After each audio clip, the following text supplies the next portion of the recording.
Namaste. So tonight I'm going to read book 9, chapter 41 on the churning of the ocean and on the appearing of Lakshmi in the Maha Devi Bhagavatam.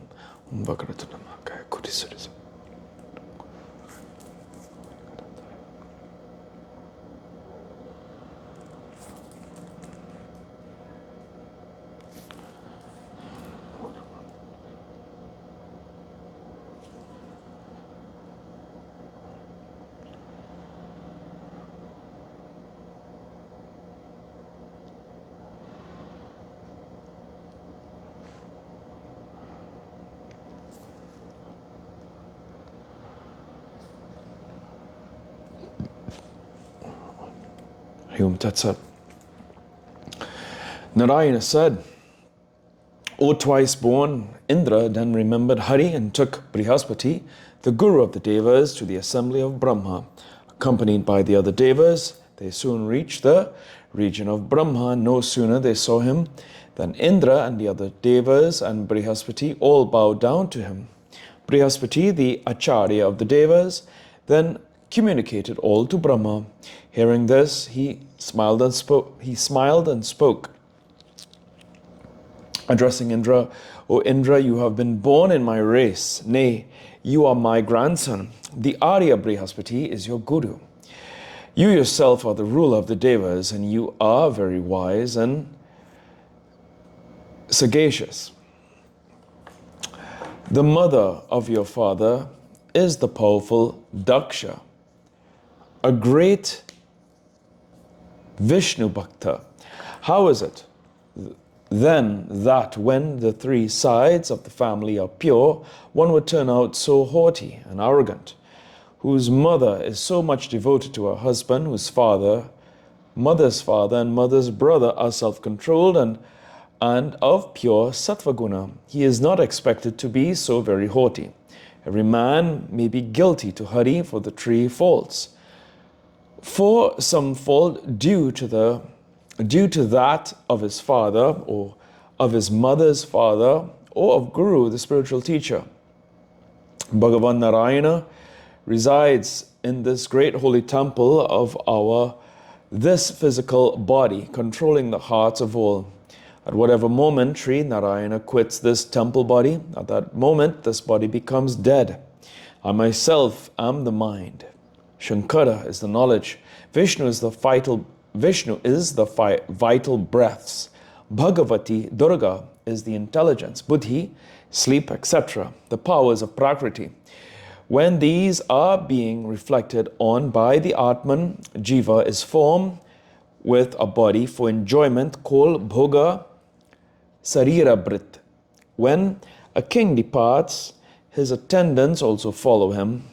So when this Atman departs from this temple of body, his attendants, mind, buddhi, etc., incessantly departs from this body and follow the Atman. O Indra, we all are verily the parts of Shri Krishna. I myself, Shiva, Anantadeva, Vishnu, Dharma, Mahavirat. You all are his parts and entirely devoted to him. And you have shown contempt for his flower. Bhagavan Shankara, the Lord of the Bhutas, worshipped the lotus feet of Shri Krishna with that flower. The Rishi Durvasa gave you that flower, but you showed disrespect to it. The flower, Parijata, after being offered at the lotus feet of Krishna, should be placed on the head of an immortal. His worship is to be done first, and it is the foremost amongst the Devas. So, you are now being afflicted by the inevitable course of fate. Fate is the most powerful of all. Who can save that unlucky man against whom fate has turned, seeing that you have rejected the flower offered to Shri Krishna?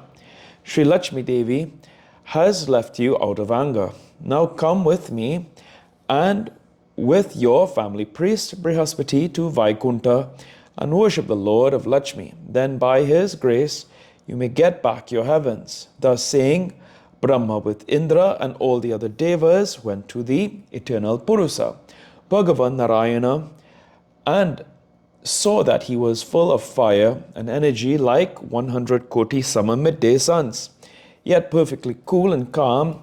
He has no beginning and no end, nor any middle. He is infinite. The four-armed Parisadas, Saraswati, the four Vedas, and the Ganges all were surrounding him. Seeing him, Brahma and the other devas bowed down with devotion and began to chant hymns to him with tears in their eyes. Brahma then informed him of everything. When all the devas dispossessed of their places began to weep before him. Narayana saw that the devas were very afraid and much distressed. They had no jewel ornaments as before, no vehicle, vahanas, nor the Devic splendor as before. Not that brilliance, always fearful. Then Narayana, the destroyer of fear, seeing the devas in that state, addressed Brahma and the other devas. O Brahman, O devas, discard all fears. What fear can overcome you? I am here. I will give you again the immovable, prosperous Raja Lakshmi, the Lakshmi of the kings. But for the present, I gave you some advice proper for this moment. Listen, there are endless universes where exist innumerable persons. All of them are under me. So know verily that I am under them also. My devotees regard me as the highest. They know no other than me. They are fearless. So I do not remain in that house where my devotees are dissatisfied. I instantly quit that house with Lakshmi. Durvasa Rishi is born in part of Shankara. He is highly devoted to me. He is a Paka Vaishnava. He cursed you, and, as a matter of fact, I and Lakshmi instantly left your house. Lakshmi does not reside in that house where conch shells are not blown, where there are no tulsi trees, where there are no worship of Shiva and Shakti, where the Brahmanas are not fed, O Brahman, O Devas, where I and my bhaktas are blamed, Mahalakshmi becomes greatly displeased. She instantly goes away out of that house. Lakshmi does not stay even for a moment in that house where the stupid person, without any devotion for me, takes his food on the Hari Vasara Ekadashi day, the 11th day of the moon's wane or increase, or on my anniversary birthday. If anybody sells my name or his own daughter where the guests are not served, Lakshmi quits that house instantly and goes away. Note, the Guru is the real Guru, who, being capable, imparts the name of God to worthy persons without taking any fee at all. If the son of an unchaste woman be a Brahmana, he and the husband of an unchaste woman are great sinners. If anybody goes to such a person's house or eats the food of a Sudra during a Shraddha ceremony, Lakshmi becomes very angry and vacates that house. Being a Brahmin, if one burns a Sudra's corpse, one becomes very wretched and the vilest of the Brahmins. Lakshmi never stays for a moment more in that house. Being a Brahmin, if he be a Sudra's cook and drives oxen, Lakshmi fears to drink water there and quits his house. Being a Brahmin, if his heart be unholy, if he be cruel, envies others and blames persons, if he officiates as a priest for the Sudra, Lakshmi Devi never stays in his house. The world mother never stays even for a moment in his house, who eats at the house of one who marries an unmarried girl 12 years old in whom menstruation has commenced. He who cuts grass by his nails or writes on the ground with his nails, or from whose house a Brahmana guest goes back disappointed, Lakshmi never stays in his house. If any Brahmana eats food at the early sunrise, sleeps during the day, or engages in sexual intercourse during the day, Lakshmi never stays in his house. Lakshmi slips away from that Brahmana who is devoid of achara, rules of conduct, who accepts gifts from Sudras. From him who remains uninitiated in his mantra, the ignorant man who sleeps naked and with his feet wet, who laughs always and always talks at random on disconnected subjects like a madman, is forsaken at once by Lakshmi. Lakshmi becomes angry and goes away from the house of that man who applies oil all over his body first and then touches the bodies of others and always makes some sounding noise on several parts of his body. If any Brahmana forsakes observing vows, fastings, the Sandhya ceremony, purity and devotion to Vishnu, Kamala Lakshmi does not remain in his house any longer. If anybody blames always the Brahmanas and shows his hatred always towards the Brahmanas, if he does injury to the animals, and if he does not indulge in his heart anything of pity, kindness, Lakshmi, the mother of the worlds, quits him, O lotus born. But when Hari is worshipped and Hari's name is chanted, Lakshmi, the mother of all auspiciousness, remains there. Lakshmi remains where the glories of Shri Krishna and his bhaktas are sung. Lakshmi always remains there with the greatest gladness where conch shells are blown, where there are conch shells, the saligrama stone, the tulsi leaves, and the service and meditation of Lakshmi are daily done. Where the phallic emblem of Shiva is worshipped and his glories sung, where Sri Durga is worshipped and her glories are sung, Lakshmi, the dweller in the lotus, remains there. Where the Brahmanas are honored and they are gladly feasted, where all the devas are worshipped, the chaste Lakshmi, the lotus face, remains there.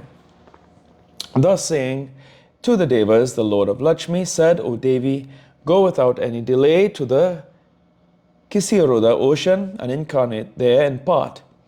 He then addressed Brahma and said, O lotus born, you are better.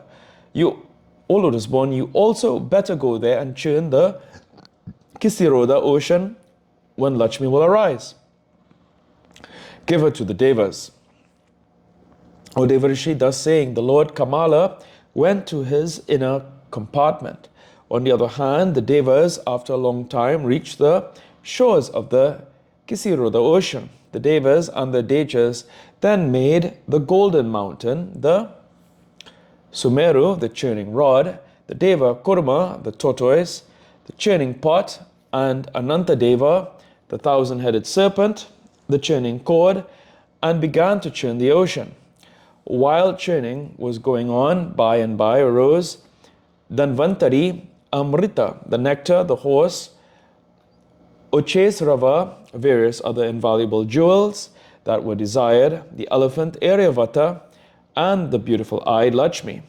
Vishnupriya, Sri Lakshmi Devi, no sooner she got up from the ocean, she, the chaste woman, presented on the neck of Narayana, of beautiful appearance, the Lord of all, who slept on the Kisiroda ocean, the garland indicative of accepting him for her bridegroom.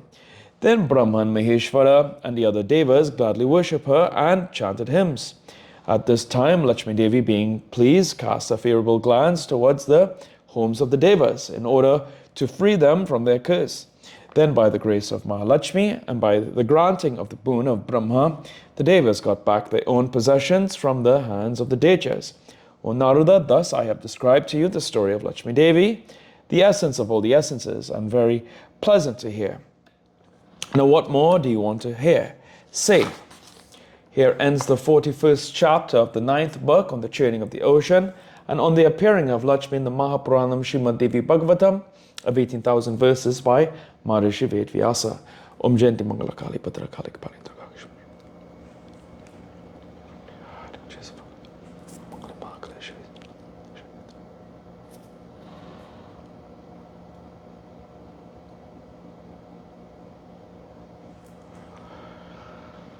Om Tuya Mata Chabita Tuya Tuya Mantas Church Sakatu.